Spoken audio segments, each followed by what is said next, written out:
The raging water surged through the gulch without warning, turning the peaceful creek into a violent, churning mass that ripped at everything in its path. Sophia Prescott clutched desperately at the gnarled roots protruding from the eroding bank, but the force of the flash flood was too strong. Her fingers slipped, and a scream tore from her throat as the current dragged her into its deadly embrace. It was June 1875, and Sophia had only been in Helena, Montana, for 3 days. The 22-year-old had journeyed west from Boston with dreams of independence and purpose, accepting a teaching position in the frontier town. The landlady had warned her about the spring storms that could turn the mountain streams treacherous, but Sophia hadn't fully understood until this moment as she was being tossed like a rag doll through the swirling torrent. "Hold on." A deep voice cut through the roar of the water. Sophia glimpsed a figure on horseback racing alongside the creek. The man dismounted in one fluid motion, securing his horse before scrambling down the bank. He stretched out, reaching toward her as she was swept past. "Grab my hand," he shouted, extending himself dangerously far over the rushing water. With the last of her strength, Sophia thrust her arm up. Their fingers brushed, missed, then connected.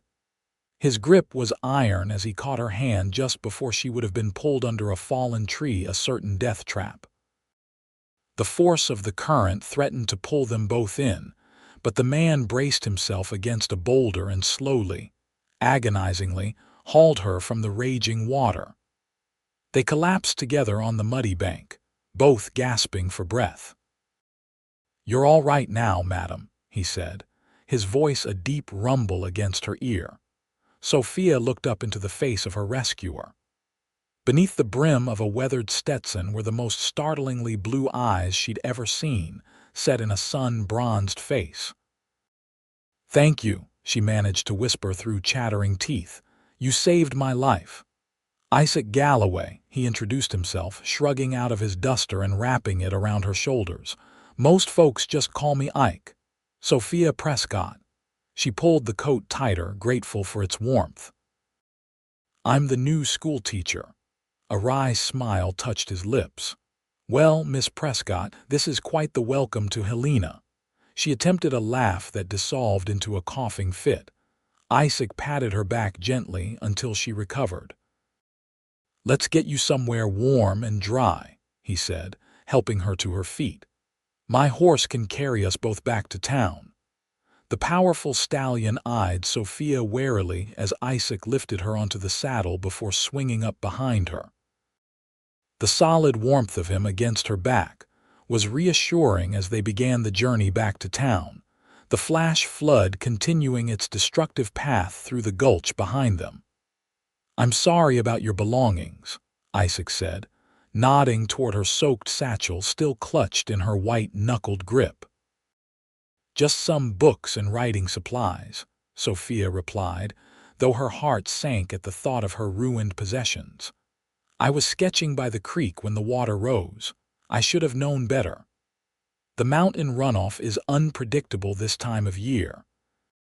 Snow melting up high combined with the rain we've had. Those creeks can rise 8 feet in minutes." "I'll remember that," Sophia said, shivering despite the warm June air. "You're shaking like a leaf," Isaac observed. "We'll stop at my sister's place. It's closer than town." They rode for another 10 minutes before a modest homestead came into view. A woman stepped onto the porch at the sound of approaching hoofbeats, her expression changing from curiosity to concern when she saw Sophia's bedraggled state. "Martha," Isaac called, "this lady had a disagreement with Elk Creek. Could use some dry clothes and hot coffee." Martha Galloway, a sturdy woman with the same striking blue eyes as her brother, ushered Sophia inside with gentle efficiency. "You poor thing. Come in, come in." "Isaac, stoke the fire while I find her something to wear." Wrapped in a borrowed dress that was slightly too large, with her dark hair combed and drying by the fire, Sophia sipped Martha's strong coffee and felt life returning to her limbs. Isaac sat across from her, his own cup held in weathered hands. "Miss Prescott came all the way from Boston to teach our youngsters," he explained to Martha. "Boston. Mercy, what brings a city girl like you to our humble corner of Montana?" Martha asked. Sophia's fingers tightened around her mug. "I wanted something different, something real." "Well, nearly drowning is certainly real," Isaac remarked with a hint of a smile. "Isaac Galloway, don't tease the poor girl," Martha scolded, but Sophia found herself laughing. "It's all right, he's not wrong." She met Isaac's gaze. "And if he hadn't been there, I wouldn't be sitting here now." Something passed between them in that moment, a recognition, perhaps, of how quickly life could change, or end. "My brother has always had a knack for being in the right place at the right time," Martha said, breaking the moment. "Been that way since we were children." "Do you have family in Helena?" Isaac asked. Sophia shook her head. "No family anywhere, really. My parents passed when I was 16. I lived with an aunt until I finished my education, but we were never close." The sympathy in Isaac's eyes held no pity, only understanding. "Martha and I know something about that. We lost our folks to typhoid when I was 20 and she was 18. We've managed," Martha added. "Isaac runs the best horse ranch in the territory, and I help out while raising my boy. My husband passed 3 years back." "I'm sorry," Sophia said. "Life out here isn't easy," Martha replied pragmatically, "but it's good all the same." As the afternoon waned into evening, Sophia learned that Isaac's ranch lay a few miles outside Helena. He raised and trained horses, supplying mounts to everyone from the local sheriff to the stage company. His reputation as a horseman extended throughout the territory. "You'll need to stay the night," Martha announced as darkness fell. "Those clothes won't be dry till morning, and I won't have you catching your death after surviving that flood." Isaac stood. "I should head back to the ranch. The hands will be wondering what happened to me." "Nonsense," Martha countered. "It's too dark, and that new colt of yours needs you in one piece. You can take the spare room." Sophia expected Isaac to argue, but he simply nodded. "You're right, as usual." After a simple but satisfying supper of stew and cornbread, Martha's 10-year-old son, Thomas, returned from a neighbor's and was introduced to their guest. The boy's eyes widened when he learned Sophia was his new teacher. "Are you going to make us recite poems like Mrs. Daniels did?" he asked warily. Sophia smiled. "I think we might find more interesting things to learn about. Do you like stories?" Thomas nodded eagerly. "Then we'll have plenty of stories. But you'll learn your figures too," she added, catching Martha's approving nod. Later, as Martha prepared the spare room for Isaac and a pallet for Sophia near the fire, the teacher found herself on the porch, gazing at the stars that seemed impossibly bright and close in the Montana sky. "Different from Boston," Isaac's voice came from the shadows. He moved to stand beside her at the railing. "Like another world entirely," she admitted. "I've never seen so many stars. Out here, there's nothing between you and heaven." He leaned against a post. "What really brought you to Montana, Miss Prescott?" Sophia considered deflecting the question, but something about this man made her want to speak the truth. "I was suffocating in Boston. After my parents died, I did everything expected of me, finished school, taught at a respectable academy, entertained suitors my aunt approved of. But none of it felt like my life." She turned to face him. "When I saw the advertisement for a teacher in Helena, it felt like permission to choose my own path." Isaac nodded, understanding in his expression. "Freedom has a way of calling to certain souls. Is that what brought your family west?" "Our father had the fever for it. Talked of nothing but Montana territory from the time I was a boy in Pennsylvania. When he and our mother died, Martha and I decided to fulfill his dream." His gaze drifted toward the distant mountains. Never regretted it, though it hasn't always been easy. I can imagine. Sophia's near drowning had certainly given her a taste of the frontier's dangers. The schoolhouse is ready for you, Isaac said. Town's been without a teacher since Mrs. Daniels retired last winter. The children have been running wild, much to their mother's dismay. Sophia smiled. I look forward to meeting them all. They're a good bunch, mostly spirited but good-hearted. He turned to face her fully. Like their town. In the silvery moonlight, Isaac Galloway looked like he belonged to this wild landscape, strong, weathered, but with unexpected gentleness. Sophia felt a flutter in her chest that had nothing to do with her ordeal in the creek. I should get some rest, she said, suddenly conscious of being alone with him in the darkness. It's been quite a day. Isaac tipped his hat. Sleep well, Miss Prescott. Tomorrow's a new start. The morning brought sunshine and the smell of coffee and frying bacon. Sophia's clothes had dried overnight, though they still bore the stains of her misadventure. She dressed quickly and joined the family for breakfast. I'll drive you into town this morning, Isaac offered as they ate. Need to pick up supplies anyway. Martha handed Sophia a bundle. Some extra things to tide you over until you can replace what was lost. I couldn't possibly, Sophia began. You can and you will, Martha insisted kindly. That's how we do things here. Someone needs help, you give it. Someday you'll do the same for another. The ride into Helena was a revelation.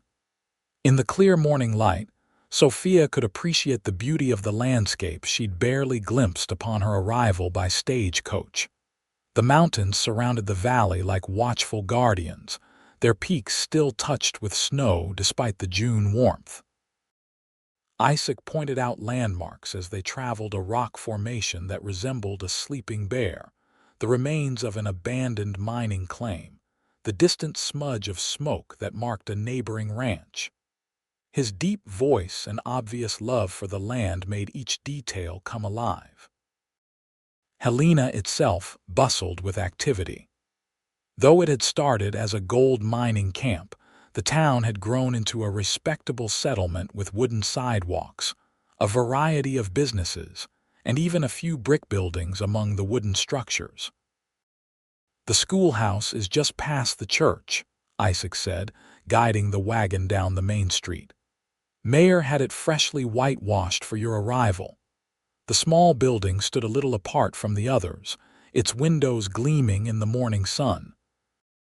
A bell hung in a small tower and a neat yard surrounded it. It's perfect, Sophia breathed, already imagining children filling the space. Isaac smiled at her enthusiasm. Mayor Harrison's expecting you at his office. I'll drop you there first, then see to my errands. Mayor Harrison proved to be a portly, jovial man with a genuine concern for education. He welcomed Sophia warmly, expressing relief that she had survived her dipping in the creek, news of which had already spread through town. Galloway's a good man, Harrison commented. Lucky he found you when he did. We've lost folks to those flash floods before. I'm very grateful, Sophia agreed. Well, we're all grateful to have you here, Miss Prescott. School's set to start Monday next, which gives you a few days to settle in. Your lodgings are ready at Mrs. Wilkins' boarding house, best in town. And I've arranged for a small welcome gathering tomorrow evening so you can meet some of the parents. By the time Sophia had completed her meeting with the mayor and been shown to her lodgings, a comfortable room in a tidy boarding house run by a cheerful widow, Isaac had finished his errands. Thought you might need help getting settled, he said when she found him waiting outside Mrs. Wilkins' establishment. Sophia felt an unexpected surge of pleasure at seeing him again. That's very kind of you. They spent the afternoon exploring the town, with Isaac introducing her to shopkeepers and residents they encountered. Sophia was struck by how many people seemed to know and respect the rancher. "You're quite popular," she observed as they left the general store, where the proprietor had insisted on giving her a journal to replace her ruined one at no charge. Isaac shrugged, looking slightly embarrassed. "Been here since the early days. People remember when you helped them through hard times. Like rescuing drowning schoolteachers from creeks," she teased. His answering smile transformed his serious face. "That's a new one, even for me." As they walked past the saloon, a man stumbled out the swinging doors, nearly colliding with Sophia. Isaac steadied her with a hand on her elbow, positioning himself between her and the disheveled stranger. "Careful there, Harlan," Isaac said, his tone pleasant but firm. The man squinted at them, swaying slightly. "Well, if it ain't the horse whisperer himself. And who's this pretty little thing?" "Miss Prescott, our new schoolteacher," Isaac replied evenly. "Miss Prescott, this is Harlan Dobbs." Sophia nodded politely, trying not to recoil from the smell of whiskey that emanated from the man. "School teacher, eh?" Harlan leered. "Might have to learn me some reading, after all." "I believe your wife mentioned she's expecting you home," Isaac said, still cordial but with an edge to his voice. Harlan scowled but shuffled away, muttering under his breath. "Sorry about that," Isaac said once the man was out of earshot. "Harlan's usually decent enough when he's sober." "Every town has its characters," Sophia replied diplomatically. "That's a charitable way of putting it." Isaac's expression softened. "You'll do well here, I think. You've got the right temperament for the frontier." High praise coming from you. The compliment seemed to catch him off guard, and for a moment, Sophia glimpsed something vulnerable beneath his composed exterior. But he recovered quickly, gesturing toward the cafe across the street. "Hungry. Lottie makes the best apple pie west of the Mississippi." They shared pie and coffee as afternoon stretched into evening, their conversation flowing easily from Sophia's teaching philosophy to Isaac's methods for training horses. She found herself captivated by his quiet passion and knowledge, so different from the polished but shallow men who had courted her in Boston. "I should get back to the ranch," Isaac said eventually, reluctance evident in his tone.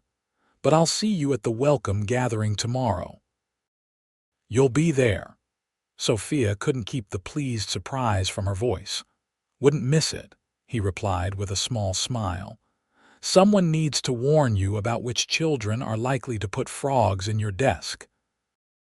That night, in her new room at the boarding house, Sophia wrote in her replacement journal, recording the events since her arrival in Helena. As she described her rescue from the flood and the man who had saved her, she realized her pen lingered over descriptions of Isaac Galloway's blue eyes and the strength of his hands. Flushing, she closed the journal and blew out her lamp, but thoughts of the quiet horseman followed her into her dreams. The welcome gathering the next evening was held in the church social hall, a simple but cheerful space adorned with wildflowers for the occasion.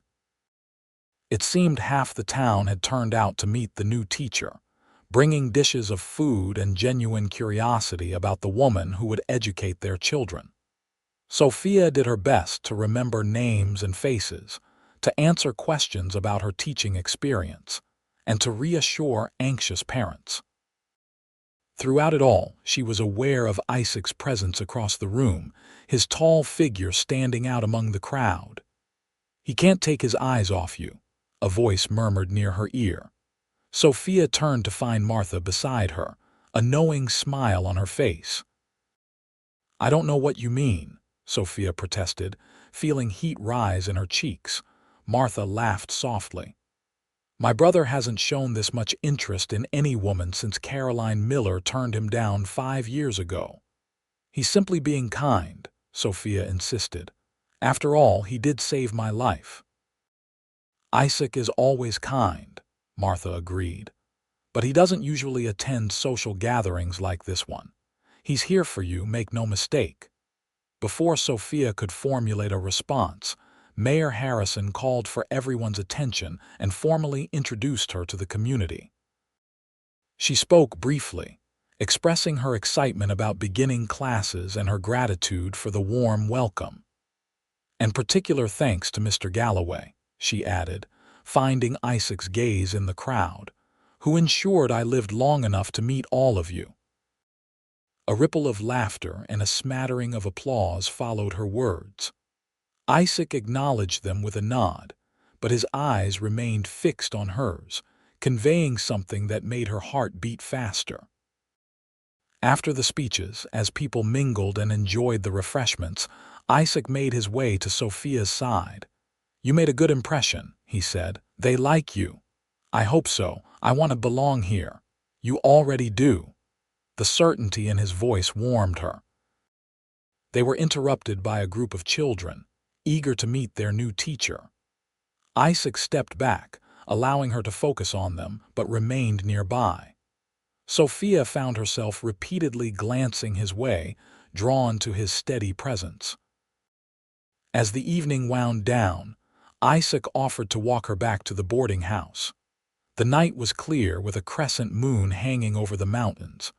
"Nervous about starting school on Monday?" he asked as they strolled along the quiet street. "A little," Sophia admitted, "but mostly excited. Teaching is what I love. It shows. Those children were hanging on your every word," she smiled. "Children respond to genuine interest. That's half the battle." They reached the boarding house steps too soon. Sophia turned to face him, reluctant to end their time together. "Thank you for coming tonight," she said. It meant a lot to see a familiar face. Isaac removed his hat, holding it before him. In the moonlight, his features seemed softer, more open. "I wondered if you might like to ride out to see some of the countryside this weekend, before school starts. There's a spot up in the foothills with a view of the whole valley." The invitation hung between them, weighted with meaning beyond a simple outing. "I'd like that very much," Sophia answered, her voice steady despite the flutter in her chest. "Saturday morning. I could pick you up around 9. 9 would be perfect." He settled his hat back on his head, a smile playing at the corners of his mouth. "Good night, Miss Prescott." "Good night, Mr. Galloway." Sophia watched him walk away, his tall figure melding into the shadows. Only when he disappeared around a corner did she enter the boarding house, where Mrs. Wilkins tactfully pretended not to notice her flushed cheeks and bright eyes. Saturday dawned clear and mild, perfect for riding. Sophia dressed carefully in her one serviceable riding skirt, grateful that she'd packed it, despite her aunt's insistence that proper teachers don't gallivant on horseback. Isaac arrived promptly at 9, leading a gentle mare for Sophia alongside his own stallion. His smile when he saw her waiting on the porch made her momentarily forget the nervous anticipation she'd felt all morning. "You look ready for adventure," he said, helping her mount. "I used to ride in the park back home," Sophia explained, settling into the saddle. "Though I suspect Montana trails are somewhat different from Boston bridle paths." Isaac's laugh was warm. "Just a bit, but Daisy here will take good care of you."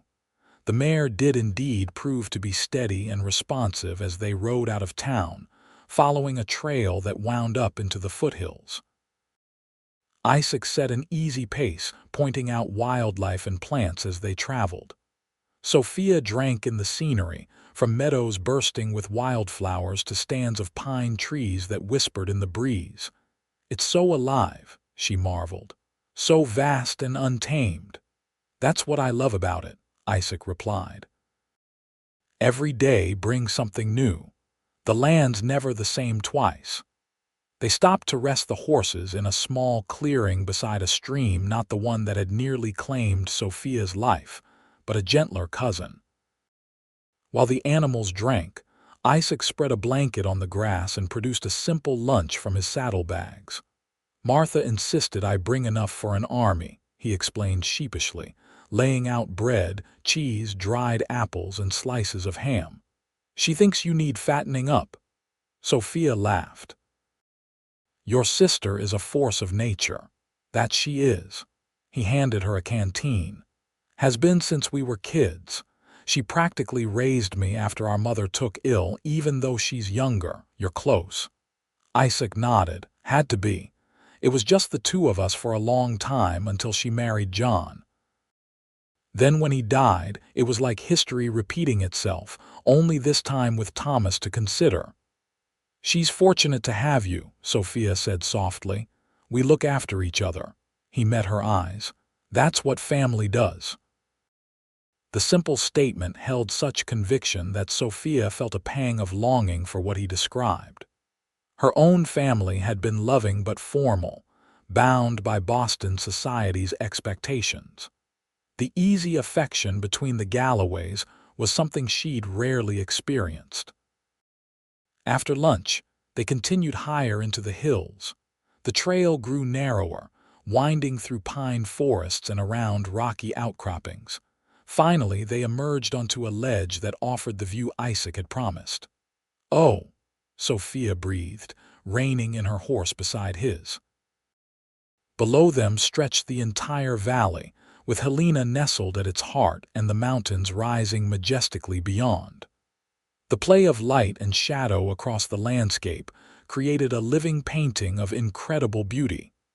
"Worth the ride?" Isaac asked, watching her face. "Worth everything," she answered honestly. "I've never seen anything so beautiful." They dismounted, securing the horses to a nearby pine.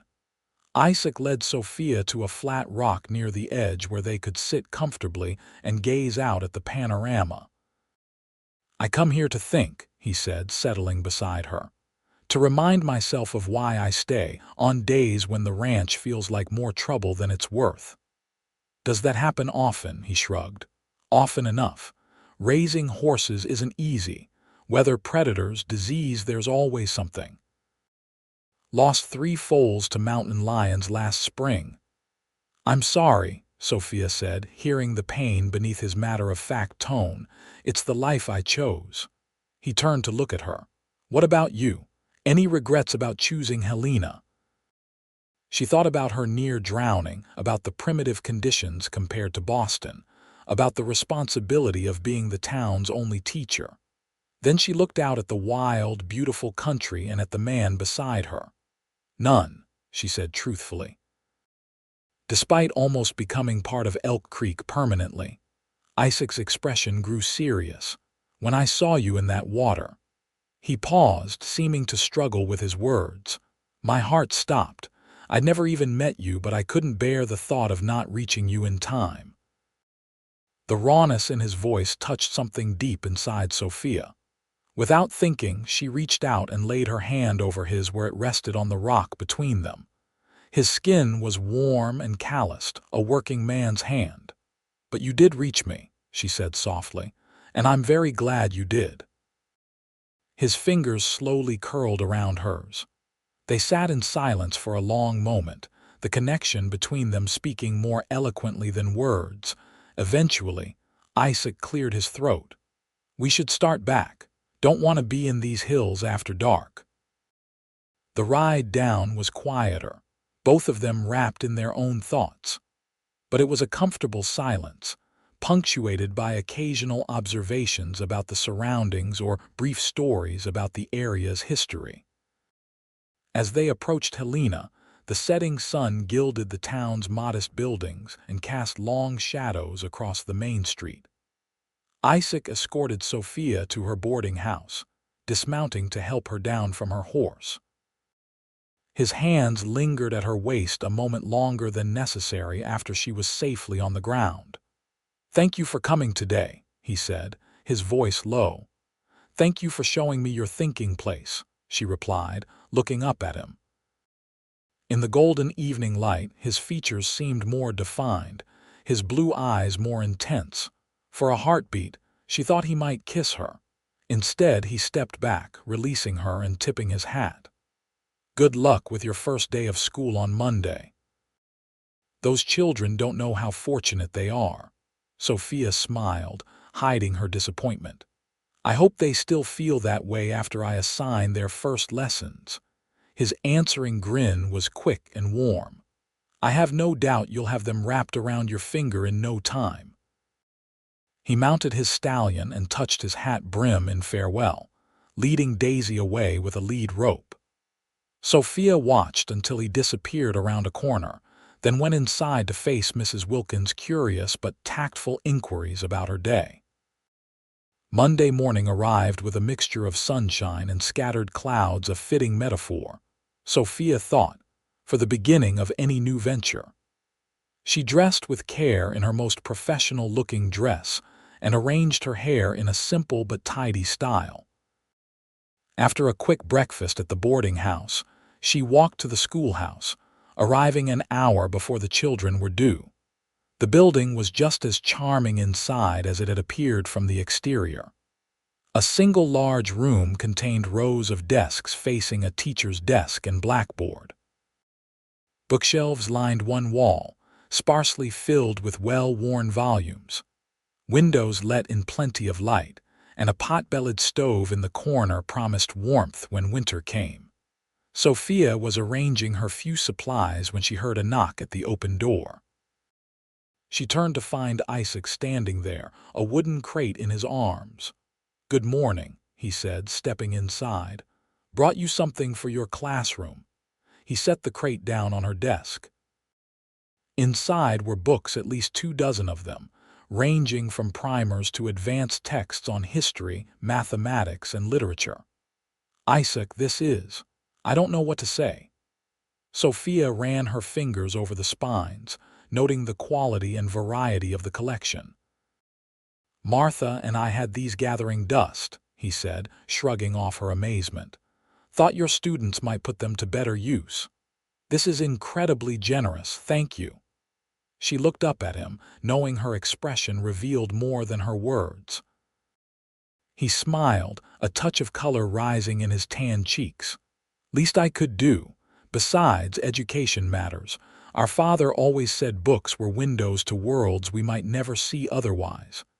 "Your father sounds like a wise man." He was. Isaac glanced around the schoolroom. "Nervous?" "A little," Sophia admitted. "First impressions are important. You'll do fine." The certainty in his voice bolstered her confidence.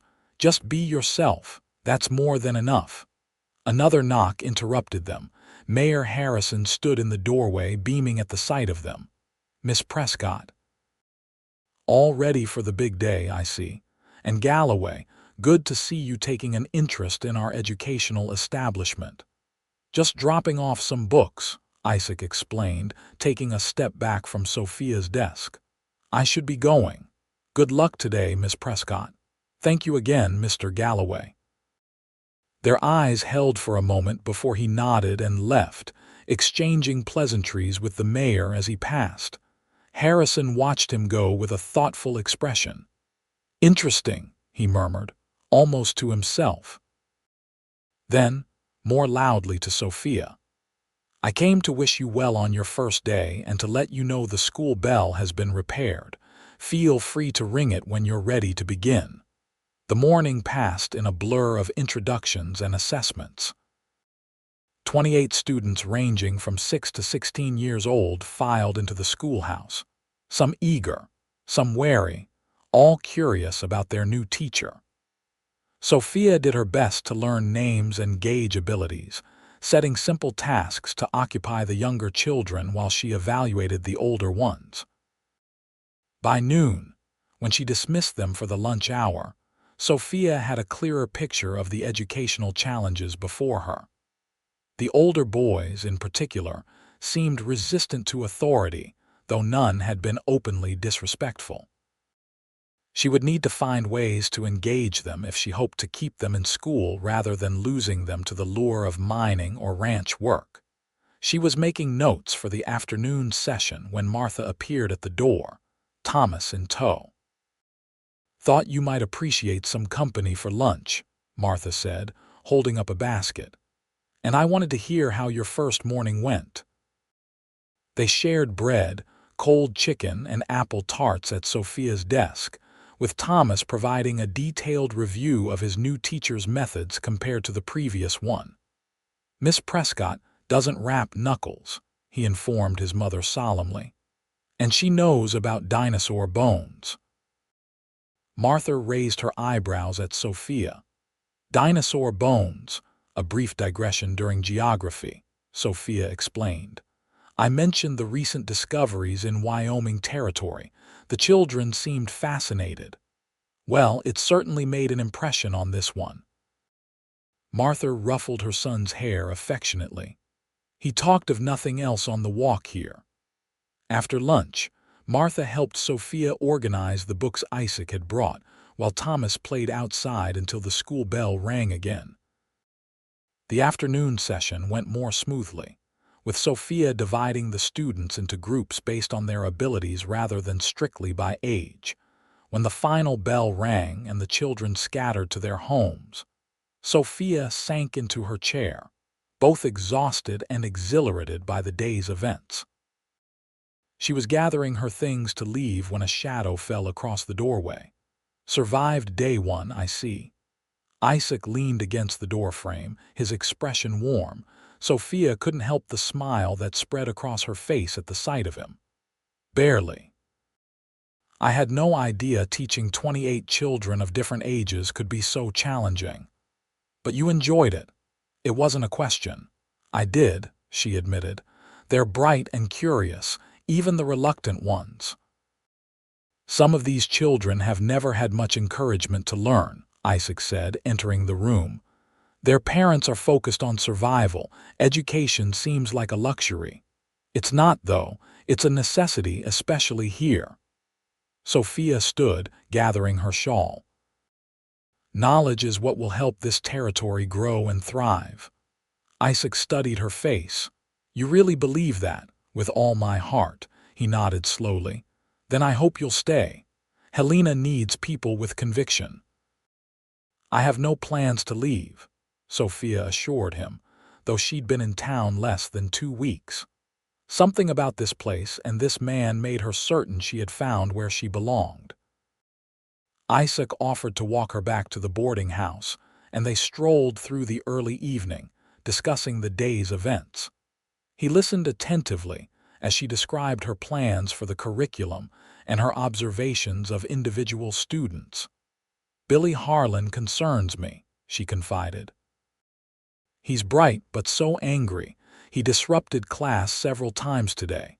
"Harlan's boy," Isaac frowned. "His father's drinking doesn't help matters, and his mother's too worn down to provide much guidance." "He needs positive attention," Sophia mused. "Something to channel that energy constructively." "He's good with horses," Isaac offered after a moment's thought. "Has a natural way with them. I've seen him with his father's mare." An idea formed in Sophia's mind. "Would you consider? That is, if it wouldn't be too much trouble. Perhaps Billy could visit your ranch sometime. See the horses, learn something about their care." Isaac considered her request. "It might help. I could speak with his mother." "Thank you." Sophia touched his arm briefly. "It would mean a great deal." They had reached the boarding house. As on previous evenings, Isaac removed his hat as they said their goodbyes, the gesture oddly formal and touching at the same time. "Will I see you again soon?" Sophia asked, surprising herself with her boldness. The question seemed to please him. "I'd like that. Perhaps dinner at the cafe on Friday. After your first week of teaching, you might welcome a change of scene." "I'd enjoy that very much," she replied, warmth spreading through her at the invitation. He settled his hat back on his head, a smile playing at the corners of his mouth. "Friday at 7 then. Good night, Miss Prescott." "Good night, Mr. Galloway." As Sophia climbed the stairs to her room, she found herself humming a tune she'd taught the children that day. Despite the exhaustion of her first day of teaching, or perhaps, because of it, she felt more alive than she had in years. The week passed in a whirlwind of lessons, challenges, and small triumphs.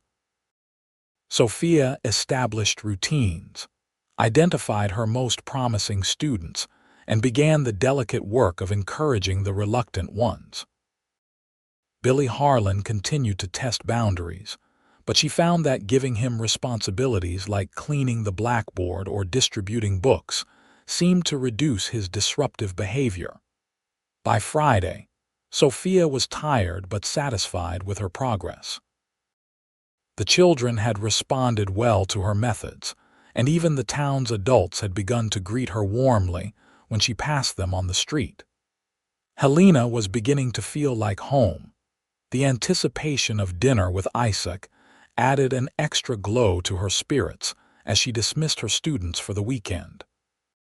She spent more time than usual preparing for the evening, putting on her best dress, a deep blue that complemented her dark hair, and pinning a small cameo at her throat. Mrs. Wilkins nodded approvingly when Sophia came downstairs. "You look lovely, dear. Going somewhere special?" "Just dinner at the cafe," Sophia replied, feeling a blush rise in her cheeks. The older woman smiled knowingly. "With Mr. Galloway, I expect. He's a fine man. My Henry always said Isaac Galloway was the most honest horseman in the territory."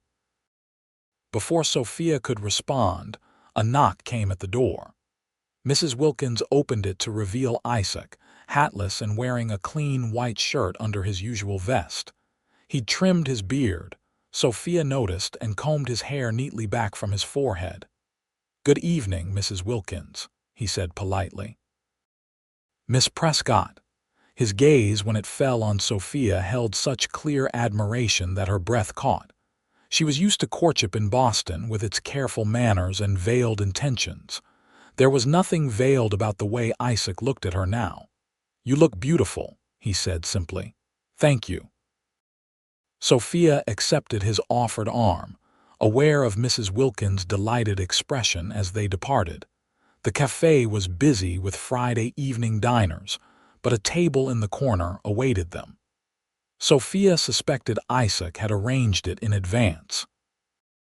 They ordered the special roast beef with vegetables and settled into conversation that flowed as easily as it had from the first day.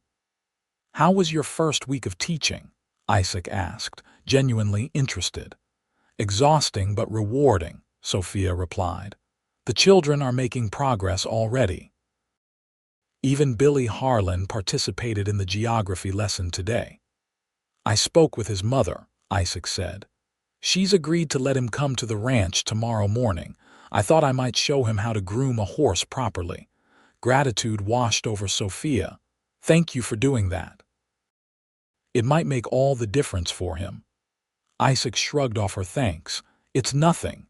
Besides, if he has a talent with horses, it could serve him well later." Their food arrived, temporarily halting the conversation. As they ate, Sophia noticed several townspeople watching them with obvious interest. "We seem to be attracting attention," she murmured. Isaac glanced around, then smiled ruefully. "Small town. People notice things. Such as the new school teacher having dinner with the horse rancher." "Exactly such things." He met her eyes. "Does it bother you?" Sophia considered the question. In Boston, she would have been mortified to be the subject of gossip. Here, somehow, it seemed less important. "No," she said honestly. "It doesn't bother me at all." Relief flickered across his face. "Good, because I'd like to do this again." The simple declaration warmed her more than the cafe's pot-bellied stove. "I'd like that too." After dinner, they walked through town in the gathering dusk. The air had cooled, and Isaac draped his coat around Sophia's shoulders when she shivered. The weight of it felt reassuring, as did his presence beside her. They paused on the bridge over the creek, not Elk Creek, which had nearly claimed Sophia's life, but its tamer sibling that ran through the heart of town. "Hard to believe something so peaceful could become so deadly," Sophia mused, looking down at the gently flowing water. "Nature's like that," Isaac replied, "beautiful and dangerous at once." He turned to face her, his expression suddenly serious. "Sophia, I want you to know something." It was the first time he'd used her given name. The intimacy of it made her heart race. "Yes," she prompted when he hesitated. "I'm not a man of many words," he began, "and I'm not educated like you, but I know my own mind and I know what I feel." He took a breath. "These past 2 weeks, getting to know you, they've been the best weeks I can remember in a long time." Sophia's throat tightened with emotion. "They've been wonderful for me too." Encouraged, he continued, "I don't want to rush things or presume too much, but I'd like your permission to call on you properly, to court you if you're willing." The formal request, so at odds with the frontier setting yet so perfectly in keeping with Isaac's character, touched Sophia deeply. In Boston, courtship was a social game with complex rules. Here it was a simple, honest declaration of intent. "Yes," she said, her voice steady despite the fluttering in her chest. "I would like that very much." The smile that transformed his face was worth everything: her journey west, the challenges of her new position, even her near drowning in the flood. Without that harrowing event, she might never have met this remarkable man. Slowly, giving her every chance to pull away, Isaac leaned down. Their lips met in a gentle, questioning kiss that deepened as Sophia responded. His hand came up to cradle her cheek, while hers rested on the solid warmth of his chest. When they finally parted, both were breathing unevenly. "I've wanted to do that since I pulled you from the creek," Isaac admitted, his voice rough. Sophia smiled up at him. "I'm glad you waited. It was worth it." They walked back to the boarding house hand in hand, ignoring the curious glances of passers-by. On the porch steps, Isaac kissed her once more, a briefer but no less tender touch. "Good night, Sophia," he murmured. "Good night, Isaac." As she watched him walk away, Sophia knew with absolute certainty that her decision to come west had been the right one. Here, amid the raw beauty and genuine challenges of frontier life, she had found not just a purpose, but a chance at something she had never truly expected: a love as vast and promising as the Montana sky. Over the next weeks, Isaac courted Sophia with a mixture of frontier practicality and surprising tenderness. He brought her wildflowers gathered during his rides across the range and books ordered specially from Denver. On weekends, he took her on excursions to see the beauty of the surrounding countryside, always careful to have her back well before dark to protect her reputation. For her part, Sophia threw herself into teaching while opening her heart to Isaac's steady affection. She came to know his ranch, a modest but well-maintained spread where he bred and trained some of the finest horses in the territory. She grew closer to Martha and young Thomas, finding in them the warm family connection she had missed for so long. Summer faded into autumn, bringing cooler days and the golden transformation of the aspens in the hills. Sophia's school thrived, with even the most reluctant students making progress. Billy Harlan, in particular, showed remarkable improvement, both in his studies and his behavior, after his Saturday visits to Isaac's ranch became a regular occurrence. "The boy has a gift with horses," Isaac told Sophia one crisp October afternoon as they rode back from a picnic in the hills. "He gentled that new colt faster than I could have." "You've given him confidence," Sophia replied, watching Isaac's profile against the backdrop of amber-leaved trees. "Something he desperately needed. We all need to know we're good at something." He glanced at her with a smile. "You're good at seeing the best in people." The compliment warmed her despite the cool breeze. "I had good teachers in that regard." They had reached a ridgeline that offered a view of Helena in the distance, smoke rising from chimneys in the clear air.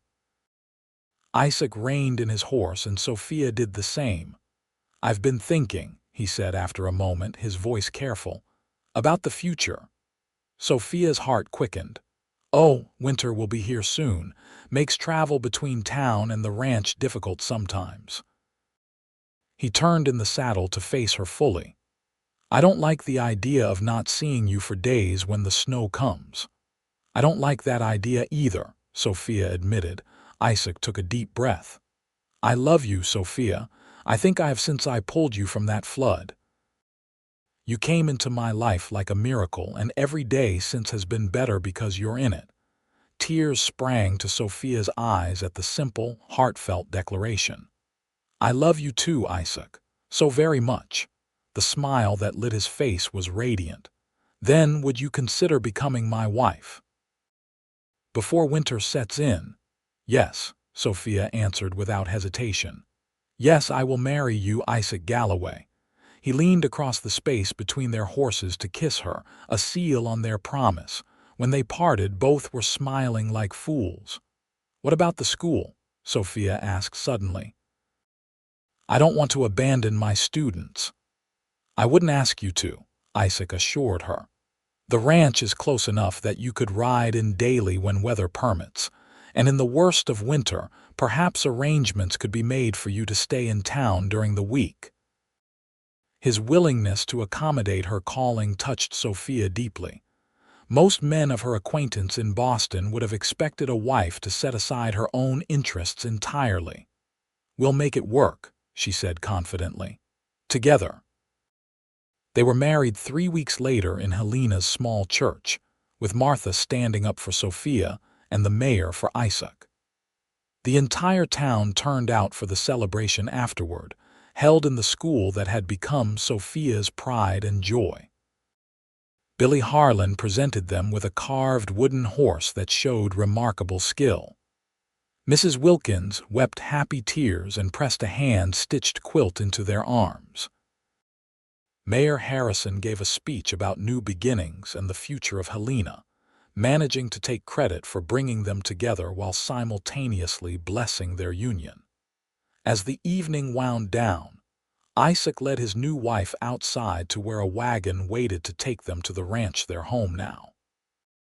The autumn night was clear and cold, stars blazing overhead like diamonds on black velvet. "Happy, Mrs. Galloway?" Isaac asked softly, helping her into the wagon. Sophia savored the new name and all it represented. "Happier than I ever imagined possible." He kissed her tenderly before climbing up beside her and taking the reins.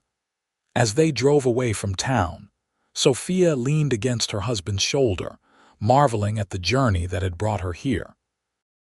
From a near-death experience in a flash flood to this moment of perfect contentment, it was a path she could never have predicted, but would never regret taking. The waters that had nearly claimed her life had instead delivered her to love, to purpose, to a future as wide and promising as the Montana sky spreading endlessly above them. 10 years later, Sophia stood on the porch of their expanded ranch house, watching as Isaac taught their 8-year-old son, James, to ride his very first horse. Their 6-year-old daughter, Elizabeth, perched on the corral fence, cheering her brother on while their youngest, 3-year-old William, played contentedly with wooden blocks at Sophia's feet. The ranch had prospered under Isaac's careful management, growing into one of the most respected horse breeding operations in Montana territory. Sophia had continued teaching for 5 years after their marriage, eventually training a former student to take her place when managing both school and family became too demanding. But she still tutored children from neighboring ranches, including Billy Harlan, who now worked as Isaac's right-hand man and showed promise of becoming a fine horse trainer in his own right. The angry boy had grown into a steady young man with plans to start his own small ranch someday. Helena had grown too, from a frontier outpost to a thriving town with aspirations of becoming the territorial capital. The Galloways were respected members of the community, their home often serving as a gathering place for friends and neighbors. Life wasn't without its hardships. They had weathered harsh winters, drought seasons, and a terrible fire that had destroyed the original barn 2 years ago. Sophia had lost a baby between Elizabeth and William, a sorrow that still ached when she allowed herself to remember, but the joys far outweighed the sorrows. Each day brought new reasons to be grateful: children's laughter, Isaac's unwavering love, the beauty of the land that had become so deeply a part of her. "Mama, did you see?" James called, his face alight with pride as he guided his pony in a careful circle. "I'm doing it by myself." "I see, darling." "Well done," Sophia called back, smiling at the boy who was so much his father's son, with the same serious blue eyes and thoughtful manner. Isaac caught her gaze across the yard and smiled that special smile that, even after a decade of marriage, still made her heart skip. It held all the love and understanding that had grown between them, all the shared experiences and quiet moments that had woven their lives so tightly together. As the afternoon sun bathed the ranch in golden light, Sophia reflected on the strange twist of fate that had brought her here. A flash flood, a hand extended in the moment of greatest need, a life saved, and in the saving, two hearts found each other. "What are you thinking about, looking so serious over there?" Isaac asked, approaching after ensuring James was comfortable on his mount. "About the flood," Sophia replied honestly. "About how something so terrifying led to everything wonderful in my life." Isaac nodded, understanding without need for elaboration. He slipped an arm around her waist, drawing her against his side. "I thank God every day that I was riding along that creek at just the right moment. Divine intervention," Sophia teased gently. "Or just the luckiest moment of my life," Isaac amended, pressing a kiss to her temple. Together they watched their children, James now trotting confidently, Elizabeth clapping her encouragement, William building a tower at their feet. The future stretched before them, full of possibilities. From near tragedy to abiding joy, it was a journey neither could have imagined on that fateful day when a flash flood swept Sophia away, and Isaac caught her hand just before she went under. But standing here now, surrounded by the life they had built together, neither would change a single moment of the path that had led them home to each other.